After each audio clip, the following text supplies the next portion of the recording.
کسی بندے کو اتنا تنگ نہ کرنا کہ وہ اتنی تکلیف میں آئے کہ وہ خود تو کچھ نہیں کر سکتا، ماڑا ہے، لیکن پھر وہ رات کو اپنے رب کی بارگاہ میں بیٹھ کے کہے کہ تو حاکم و عادل ہے مگر تیرے جہاں میں ہے تلخ بہت بندہ مزدور کے اوقات۔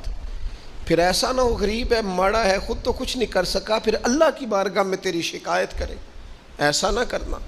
میرے نبی پاک علیہ السلام کے درویش صحابی تھے حضرت سعید بن زید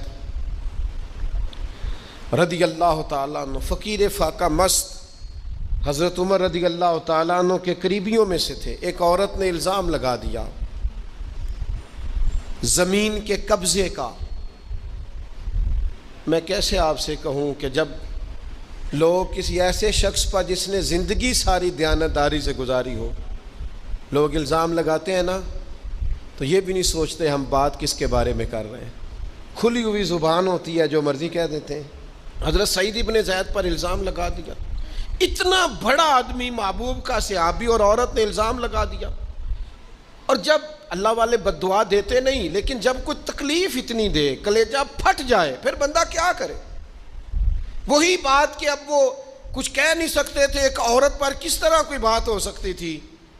دونوں ہاتھ اللہ کی بارگاہ میں اٹھائے، یہ صحیح حدیث میں موجود ہے۔ دونوں ہاتھ اللہ کے حضور اٹھا کے عرض کرنے لگے، مالک اگر یہ عورت جھوٹی ہے نا تو پھر اسے اندھا کر دے اور اس کی قبر اس کے گھر میں بنا دے۔